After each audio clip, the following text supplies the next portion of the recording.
What was the best you have no power here moment you have ever seen?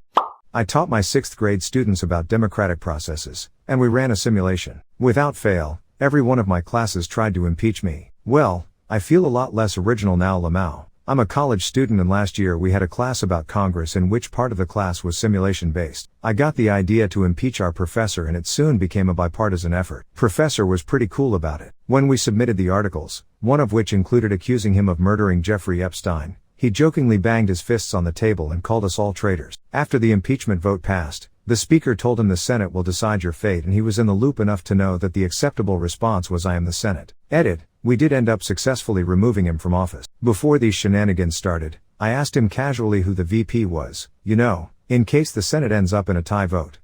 As a result, we already knew who his successor would be, in this case the TA. We had an HR lady who was extremely power hungry. She is walking around with the president of the company who flew in from Japan. She rushes him though the warehouse just spits out, "Oh, these are the warehouse guys, we don't have to stop and talk to them." He stops, walks over and starts talking to me about my last vacation, how buying my house went. You could just see her fuming behind him as we talked for almost 45 minutes. I've had multiple meetings with him, we knew each other really well. I don't think he liked her and drug it out on purpose, but I was thrilled to see her just standing there bored as hell. When I was working customer service for a restaurant delivery service, not unlike DoorDash, I had a customer send in a complaint about hair in their food. The hair was sitting on top of the food. I checked their account, and they had one order on their account, which is a red flag. I checked their phone number and find multiple accounts, each other 1 to 2 orders, all of them complaining about hair in the food. I deny a refund because the customer has actually used the same identical photo for the last order since they ordered the same thing. The customer tries to argue with me, threatened to never use the service again, typical stuff that they always say. Eventually the customer gives up and ends the call, then immediately tries again. I get the support request, see who it is, then deny the refund again. She ends the call, then tries again. The person behind me gets the call. I tap the person on the shoulder and show them what I pulled up on my screen and that person denies the refund. The next day she calls back and tries again and is outside of the refund window, so the customer demands to speak to a supervisor. The supervisor bans her from the service for multiple fraudulent refund requests.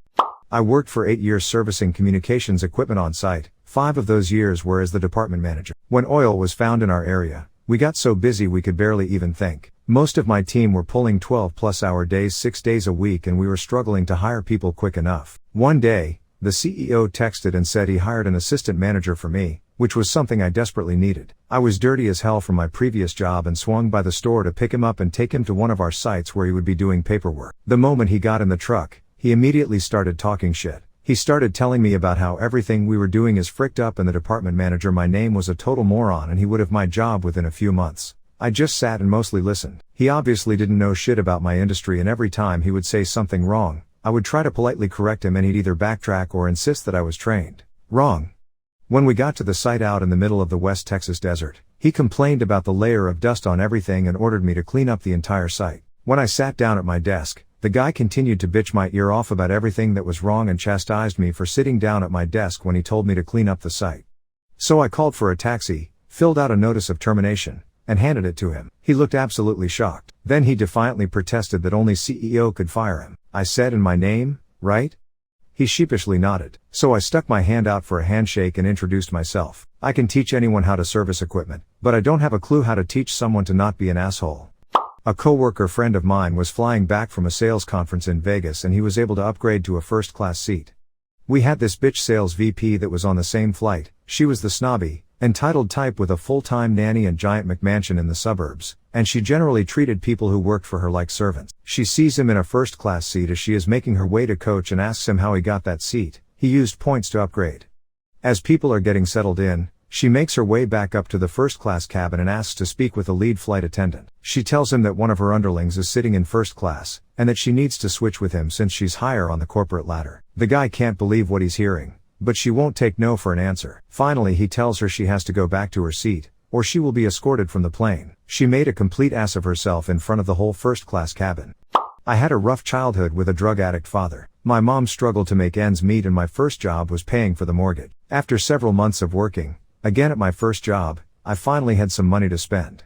on myself and decided to get a computer and a decent internet connection. At the time, the best internet I could buy as part of a dish combo packet. I bought a dish and brought it home to install on the house. During this time my dad was still living at home with us, but he was hardly there and my parents had all but separated at that point. My dad promptly asked me what I was doing putting a dish on his house. I let him know that I pay the mortgage now and I make the decisions on what we do with the house. I was young, but it was a very empowering moment for me.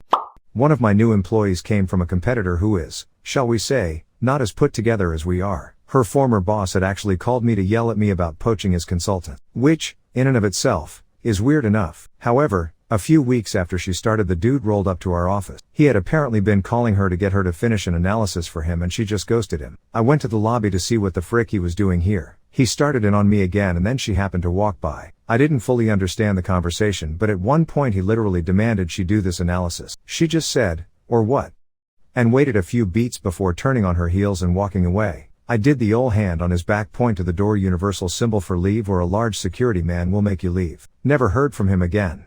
Had an old boss who was a complete and total bastard. He was actually my boss's boss, and wasn't supposed to interact with us unless it was through our boss, but he just loved trying to make everyone under him squirm. The company had forced him to go to training twice because of how he spoke to people. One day, I get a call at home from him and he just starts unloading cursing, name-calling, insulting over some technical issue he just found out about.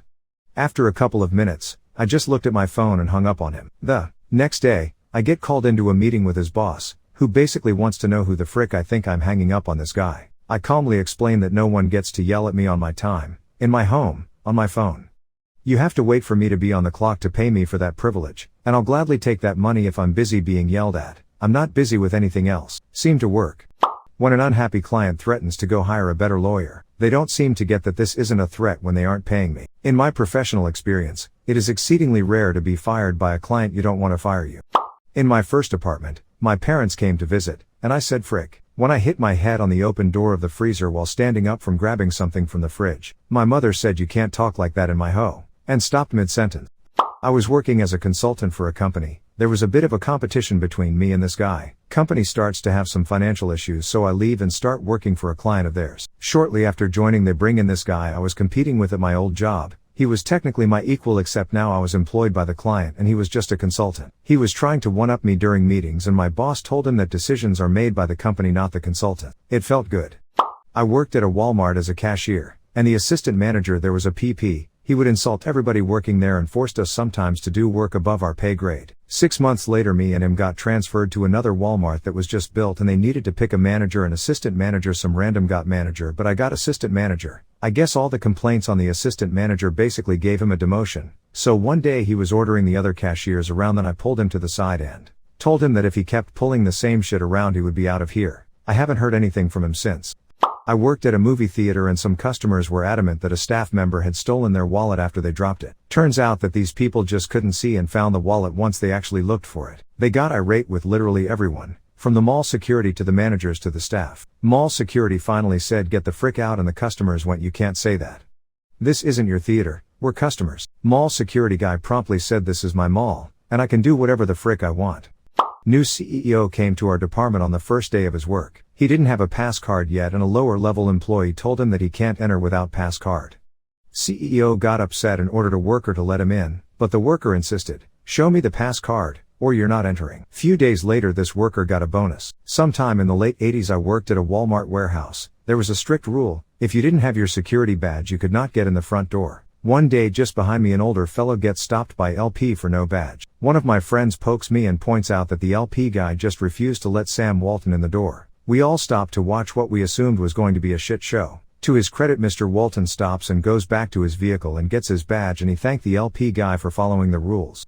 When I was in high school I worked at Popular Warehouse Club selling computers on the weekends. I was hired by the store manager via referral of a friend. I loved computers and they thought I'd make a good salesman, so my job was to stay in the computer department and sell computers. Nothing else. Well, one of the shift managers didn't like that, and insisted that I needed to go fold clothes for a while. As in, half my damn shift. I told him that the store manager had instructed me never to leave the technology department, but he insisted. This went on for several weeks. The store manager showed up one weekend when both the power trip and shift manager and I were working. The store manager walks up with the shift manager close behind. Store manager slaps a stack of green bar paper. This was a while ago. down onto a shelf and points to some highlighted numbers. He looks at the shift manager and says, "Do you see this? This is our average technology sales numbers for the weeks you are on shift. See this number over here? This is our average technology sales numbers for weeks you are not. At this point, it would be more cost effective for me to simply fire you. What do you think of that solution?" The guy stammers and stutters like a toddler caught bullying another kid on the playground. Fortunately, the dude wasn't fired, but the store manager made it clear that when I was on shift, I was not to leave the technology department unless I was on break or there was a fire in the store. That shift manager never said another word to me. One of my jobs is in a hotel/restaurant/bar. A guest came into the bar after having been refused service at our sister hotel down the road. He was very drunk and had been rude, abusive and threatening to the staff. He insisted we serve him as he was a guest, but we'd already been phoned by our sister hotel so they could let us know what the situation was. We refused, but offered him some water and suggested he go up to his room. He then went on about how he had nearly bought our hotel and that he was practically our boss so we should serve him or he'd have us fired. We refused. He told us he was a very rich man and would tip us hundreds of pounds if we served him. We refused. He was getting abusive at this point, so we again suggested he have some water and head up to his room. He went on to tell us that his brother was the mayor so we should serve him. We refused and told him he should go on up to his room yet again. He then said he was going to the pub across the street, but all the pubs/restaurants in our town have a barred from them all policy. We telephoned the other pubs to inform them of the situation. Many of them got back to us and said they had been offered money, been threatened with losing their jobs, and also told the story of the mayor. All of the pubs stuck to their guns and refused to serve him. Eventually, he came back to the hotel and went to his room. When I was still a child, I saw how abusive my grandparents were to my parents when they used to stay in their house during their early years of marriage when they were broke. They are forced to accept the abuse and swallow their pride knowing that they're still indebted to them and had nowhere to go. Once they have enough money to leave my grandparents, they moved to a small rented house. My grandparents came for an unannounced visit and berate my dad for living in such a shanty house and how ungrateful he was for leaving their home. My dad was silent until they start blaming my mother for being a wife that brought bad luck to my dad and how she poisons him into moving to a new home. My dad weren't having any of their bile anymore and kicked them out. They stopped talking until my grandfather was dying of leukemia. My mom was the one who persuaded my dad to see him before he passed. When my shitty father kicked me out of the house and then demanded he have access to my bank to control my financial situation, and I got to tell him, "You have no control over me anymore. You set me free when you kicked me out and now you can't do shit." My job right before my current one, property manager, the owner was an absolute prick. He was heartless and rude and racist and I loathed him. I hated every day going into that job, but I needed the money. I was applying daily to my dream company in hopes that eventually I'd be accepted. In the meantime, every time I complained or mentioned something to my supervisor, I was told to shut up and get on with it. He was paying me too much to have opinions. 3 years after, we were a small office and the receptionist and assistant prop managers had quit. I finally got accepted into my dream company and happily put in my 2-week notice. In desperation, he offered me more money, a higher position, better benefits, which were laughable. When I said no, he asked why. I have never felt more gleeful than the moment of when I said, "I don't know. I'm not paid to have opinions here." That was a year ago, and even now the look on his stupid old face gives me joy to this day. New director decides admin should hold a meeting at noon MF in the nurses' lunchroom and bar them from entering during that time. Defines it in a group text as a quick win. My response: "Please help me to understand how this is beneficial to remove the nurses from their lunchroom during lunch break." No response. His peers and higher-ups in on the text. He is then moved to the quality department. Screwed up in so many levels. My parents were yelling at me and then my grandpa walks over and tells them both to sit the frick down. They both shut the frick up and sit their ass down on the couch. It was by far the most powerful thing I've ever seen him do. Lamau. When my manager at McDonald's gets into bitch fights with all the aggressive/toxic customers and booting them out the store by calling them all security if they refuse to leave. A few years ago I interviewed for a job, in the US, that was labeled as a senior level position, which is my level of experience in this field. I go through 2 phone interviews and a stellar in-person interview. Shortly after the in-person interview, they call me and say they absolutely loved me and that I would be a great fit at the company. However, they thought I was a little too green, implying I was inexperienced, for the senior level position. But lucky for me they have an opening for the junior level position, at a salary decrease. I kindly told them that the reason I applied to their job posting in the first place was because it was a senior level position and that I wasn't going to take a step backwards in my career by taking a junior level position since I had both the appropriate experience and the work history. I also let them know that trying to trick someone with senior level experience into taking a junior level position by stringing them along through interviews and a job offer was deceptive and unethical. There was silence over the phone for a moment and then the interviewer said in an offended tone, Well, we've all had to make sacrifices for company name. To which I replied, you may have had to, but I don't make sacrifices for anyone. Stunned silence. Then the interviewer, who was so appalled that they didn't know what to say, replies, well, maybe you can think about it and I'll call you tomorrow to check in. I said, no, thank you and please don't call me, and hung up the phone. They do this a lot to young females, people like myself in a variety of industries. Don't take shit from anybody. Know your qualifications, believe in them, and tell abusers assholes to frick right off. Your talents will be appreciated and paid for elsewhere, I promise you. I used to work at a few subways. Thing is, the owner inherited them when she already had a busy and lucrative career elsewhere. She mainly held on to them to employ immigrant family members, I think. One time, she was in the back when she heard me interact with an angry customer. Afterward, she came out and said, you know, you don't have to take shit like that. I trust you. You can use your judgment and just toss anybody out who talks to you like that. After that I wouldn't take any shit from anybody. Slightest hint of backtalk to your sandwich artist, and you were out on your ass, still hungry. It was so much fun. Let me speak to your manager. No, get out. I'm going to call and complain. Ooh, I'm terrified. Go nuts, but you can't call from in here, because you're trespassing now. The sheer indignance of an entitled customer when you don't bow and scrape before them is really something to behold. I have one that crosses with I don't work here lady a bit. I have a job, but I will still do interviews every couple years. This means the script is flipped a bit. They have to convince me to work there. Anyway, I got the town early, so I stopped at a bakery to get something to eat. The woman went in the back to get it, and this squat toad of a woman walks in, yells at me to get her order and then yells at me again for not getting up right away to serve her. When I point out that I do not in fact work there, she goes off me about how important she is, etc. We can skip the play-by-play. I go the interview. Head of IT and the toad woman walks in. She has this evil grin on her face. I stop everything. I point at the toad woman and I say something like, I have seen how your management treats people, and I have no interest in working for you, and I take my resume out his hands and walk out. The look on her face was priceless. Oh, and he had walked in with a print of a resume, so I took his copy. Felt great to do. I work at a hotel. It's high-end, so we often take the approach of just appeasing guests no matter what, so I frequently have to bite my tongue. However, we have a very desirable parking lot, and when people poach it we boot them. I love enforcing these, because I don't have to bite my tongue or apologize, as they aren't guests. My favorite one was this. Girl parks, and walks to neighbor hotel. Our GM happens to be in the lot, and says, hey, just FYI, this is parking for X hotel, not Z hotel. She proceeds to say frick you, flips him off, and walks into neighbor hotel. GM calls me, and tells me. I giggle, grab the boot and slap it on her car. She comes back screaming and ranting. I tell her the cost is $200. She calls the police. The police ask, is this a private lot? Yes. Okay, then pay them. She refuses to pay and storms off. I get a call requesting the manager. I speak with them. It's the girl's mom. She is trying to say, oh, my daughter didn't know. She was for a job interview, yada yada. I let her go on. And when she finally stops making excuses, I tell her that her daughter flipped off the GM, and there is no way the boot is coming off without payment. On top of that, I tell her when she pays she better not come in swearing or yelling, or the price goes up to $300. She hangs up. The daughter comes back and silently hands me $200, with a look of rage on her face. I've never been so internally giggly before.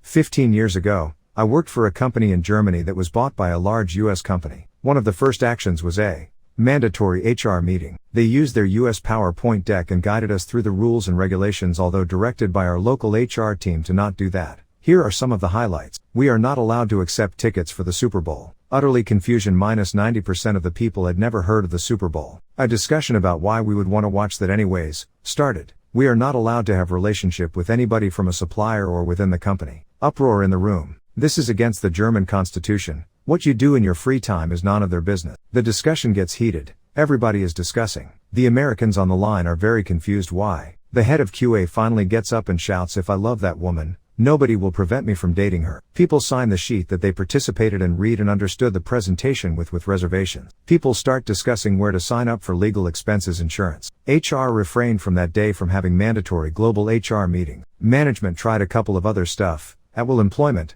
against the law, everybody has a contract. Cutting vacation, against the law. Canceling bank holidays, against the law. Make people work on vacation days, guess what, against the law, and a couple more. It was a prime example of cultural ignorance and incredible funny. I worked at a grocery store for 5 years putting up with crazy customers and their awful attitudes. At the end of my tenure our store was set to be closed, and for the last month the store was sold to a liquidation company. meaning we were no longer under our parent company's umbrella and were no longer concerned with retaining customer loyalty. I got to tell customers no and respond with every bit of sarcasm and disdain to every Karen the first encountered for 1 month until the store officially closed. I worked in management at a theater for a while. If the concession counter was slammed and I was able, I'd leave my post and help them sling popcorn. One night while helping out, a particularly belligerent man started cussing out a 16-year-old girl on a cash register for being too slow, even suggesting she quit since she clearly couldn't handle pushing buttons or scooping popcorn. It was pretty disgusting and I felt so bad for the girl. I stepped in and told the guy that our employees have the right to refuse service to customers who harass them as part of our anti-harassment/discrimination policy, empathized that the lines were longer than usual, and suggested he should apologize and move on. He was pissed, left half his order on the counter and started fuming off. Anticipating his next move, I went back to my original post that night, as manager of the customer service kiosk. Oh boy, the look on his face when he saw me. Didn't want a refund of his tickets though, so I assume he watched the movie, without popcorn. I already posted one more short one. I was about 12 years old, maybe younger, often had been forced to stay with my mom's friends when she'd go out of town. The father was an abusive prick. He'd do things like make tomatoes every night for dinner knowing I absolutely hated them. For a week, threw me in a pool when I was small and he knew I couldn't swim. Classic 70s macho man. He literally tortured me every chance he'd get. As an aside, if you're a kid and your own mother doesn't give a shit how people treat you, it's pretty much open season. Anyway, we went out to dinner one night. Me, my mom, her friends and their kids. We were leaving the restaurant. I don't remember what preceded it, but he said, "Go ahead, tough guy." Hit me as hard as you can right in the gut, thinking I wouldn't do it because I was scared of him. But this was my moment and I knew it. He was a small man, 5 feet 6 inches. I was at least as tall as him already. And as he gave me a shit-eating grin, I pulled my fist back and fricking belted him in the gut with every ounce of strength I could muster. He immediately doubled over. He was fricking pissed. He tried to turn it around on me, but his wife shut him up instantly. "You told him to do it. If you weren't ready, it's your fault, not his." One of the most satisfying moments of my life, and one of the last times I had to endure Mr. Tough Guy. When my electricity got shut off and I couldn't submit a claim on their website because I had no power. Not sure if it fits, but during an insanely busy weekend before Christmas, a Karen was complaining to every associate about how messy our store was. The manager had relieved the girl at the fitting room and was helping to hang stuff. Karen pulled her crap and was trying to make a point that we were messy and a horrible place to shop. After this, manager told her roughly, "Ma'am, we're messy at the moment because we're a popular store. And the biggest reason we're messy is because of women like you who can't be bothered to pick up after themselves. It's not the associates making the mess. It's people like you. Your type have us outnumbered." First time I actually witnessed someone deflate. The guy that I'd gone on a few dates with introduced me to his parents. Things went well, or so I thought. He drives me home. We end up talking and drinking a few beers. I didn't want him on the road with any alcohol in his system, and I enjoyed his company, so we end up hanging out until 3 a.m. His mom starts blowing up his phone, demanding that he comes home, so he drives himself home to find that he's been locked out of his house. His mom said that he can sleep outside, he shouldn't be spending time with someone like me, still don't know what she meant by that, and that I'm just another stop on the pussy train. He tells her not to talk about me like that, to which she says, "When you're under my roof, I'll say whatever I want about whoever I want." So he picks up his phone, calls me, asks if he can stay at my place for a little while. It's been 7 years, we're engaged, have a dog, a cat, and a happy life. I also plan on throwing some subtle train themes into the wedding/celebration after the end of the plague. Probably watching a few Texas DPS officers realize they couldn't shut down a whole airport. I was working as a flight instructor at small airport on a Saturday afternoon. We had one plane that had an issue on takeoff and veered off the runway. It cartwheeled and totaled the airplane, but fortunately the pilot was not serious injured. I had a student who was next in line for takeoff when it happened. He called me from his phone as it happened. I hopped in the airport car with one of the rampers and drove out to the plane with a radio to inform inbound planes to use the other runway. We had no control tower. On the way to the runway, I called the airport manager who drove to the airport, and on his way he made a phone call to officially close that runway. About 30 minutes later, a metric frickin' of DPS officers showed up and immediately tried to close the whole airport, treating it like a giant crime scene. They were carelessly driving around the airport like they owned the place, ignoring the planes that were moving around, and crossing our only open runway without regard to inbound traffic. A mechanic and I tried to tell them to be careful and they got mad at us. One of them told me they were locking it down a couple times, meaning the whole airport. Now I was a broke-ass flight instructor and I had a flight that afternoon that was ultimately going to help pay for me to eat that week. The airport manager was a short, stereotypical country guy, also former Navy. He was not intimidated at all by the cops trying to close his airport. When he showed up, I was about to go out with a student who was pre-flighting for a cross-country. There were about 5 cops in the lobby, me with my flight bag, the airport manager, and a mechanic. One of the cops saw my flight bag and said, "I don't know why you have that or why he's out of the plane. You aren't going anywhere." The moment he finished his sentence, the airport manager said, "It's one runway that's closed. The airport is still open." This pissed off the cops. I was about to head out the door, and one of the officers said he was driving out to the disabled plane. I'd key. The pilot had been gone for about an hour. The mechanic said, "You need to be careful," and the cop quickly retorted, "And why the hell is that?" And he said, "Because this is still an airport, and the first thing that hits you is going to be a propeller." A few seconds later, a plane took off as one of the cars was approaching the runway intersection, ironing in that point. I walked out, and as I was hopping in the plane with my student, the same cop came up to me and said, "You aren't going anywhere. We're locking this down." I looked at the airport manager who followed all of us out to the ramp. He said, "Have a nice flight, Ajax BU." You could see these cops just fuming that they didn't have the authority to close down an entire airport because one plane went off the runway. The airport had 2 runways. Where the disabled plane was located was probably a mile or so away from the open runway. Why they were making a big fuss, I don't know. The occupant was relatively uninjured. His wife was the worst thing he had to deal with that day. He told her he wasn't going to fly. We had a good flight, and I got to eat dinner that week. This is a bit silly, but gave me a great feeling of satisfaction. Due to the bad economy and poor money management, my parents have moved into the spare room of the house my husband and I bought a year ago. Things are mostly smooth, though I'm not the closest to them for several reasons I won't go into here. The other evening I was out gardening, because it's hot during the day and we have the luck of having a street light right next to our front yard, keeping it pretty well illuminated even after sundown. I mostly garden at night, and I thought I had gotten the hose twisted, as it kept getting stuck. This went on for a bit, when I realized that it wasn't stuck, but being pulled. I looked into the dim area just past the illumination of the street light and spied my father, crouched over and tugging the hose. Well, I did the only reasonable thing to do, and I sprayed him. He yelled and ran inside with me chasing. Once he got inside, he made a face and goes, "You can't get me now. I'm inside." In that father to daughter don't you make a mess tone of voice. I readied my hose, looked him in the eye and said, "It's my house," and just fricking let loose with the hose. He was soaked, worth cleaning up the mess for that moment of true fear in his eyes. My dad is 6 feet 3 inches. I'm 6 feet 10 inches. Sometime in my early teens, I shot past him. Dad was a yeller, not doing what he thought I should be. No discussion, just yell. But I realized at some point that he wouldn't yell at me if he had to look up while he was doing it. I don't remember what our last argument was about. I just remember that I'd sort of caught on at this point.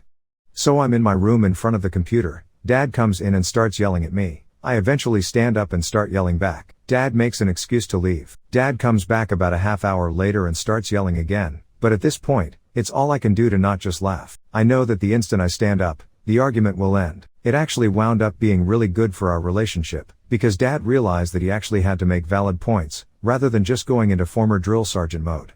I was working a lab assistant shift. I'm a tech, receiving specimens and such, when a doctor phoned the lab. He was very upset that there was a test that was taking far too long in his opinion. I said, "Okay, let's look at it," and asked what the test was. A fungal culture. A fungal culture takes at least 2 weeks to see if anything grows. The patient was in the ER. I politely told him the test was a send out and they generally take about 2 weeks or longer depending on the fungus. He got all huffy and asked why it took so long and is there a way to speed up the process since he wants to discharge the patient. I chuckled a little because this is a common problem with cultures. We're literally waiting for stuff to grow. We can't just make them grow faster. I told him we don't have magical wands that make fungus grow really fast. He then asked for a lab tech because I was just a lab assistant. I then let him know I was in fact a lab tech with experience in microbiology, and I can tell him from first-hand experience that fungal cultures are some of the slowest cultures. Right up there was AFBs, and assured him that if anything comes of it, we'll let ER know. He didn't really like that, but said fine and hung up. Ooh, I have a good one. I was responding to a call with our volunteer fire department a couple years ago. I was west of town and a vehicle rolled halfway between where I was and the fire hall. So I called the responding people and said I'll meet you there. It was a single vehicle that rolled and they were all immigrants from the Pakistan/Afghanistan region. Before I got there, a doctor from the same region had stopped to lend a hand. She was from the similar region as those involved in the crash and I had assumed she was the 8th person in the van. She started to try to order me around and tell me I only needed to know certain information about the patient she was with. It went something like this. "Doctor, she has midline neck pain and sore ribs." Me, "Okay, and crepitus or deformity to the." "Doctor, that's all you need to know." Me, "Wha?" "Doctor, I am a doctor and that's all you need to know." That's when I figured maybe I should ask what kind of doctor. In case this is some wackadoo who just claims to be a doctor like we've had happen before. She tells me she's a podiatrist. I gave her my best look of trying to be nice, but their feet are fine right now. When doctors or nurses show up on scene, they ultimately can trump EMS, but they have to actually do the work and sign off as having taken patient control. As soon as I asked her to sign the paperwork and ride with us to the hospital, she realized she was out of her knowledge area and disappeared. My mother made my childhood hell. Unpredictable moods. Every second weekend would be family drama weekend with day-long tirades about how everyone hates her and we are horrible to her and surely we are so vile and want her to leave. Yelling and abuse got so bad I got panic attacks and nothing was done about it. Random beating, crying, insults, very controlling, went through my letters and diary, called me a whore or dumb as a cow when I came home 15 minutes too late. The works. After what seemed like ages of struggling, I finally managed to move out at age 21, to an address within the same city. Her whining continued. Why would I not give her keys to my apartment? Why did I not phone in every day? Where was I? Who was I with? What was I doing at every time of the day? I must hate her. I must be looking forward to dancing on her grave. I tried to not react and give her more ammunition. But when she ended up asking at some point, why are you not coming by and visiting us every day? I finally replied, because I don't live here anymore, and thank God it shut her up. Thank you for watching. Boop the like button for more.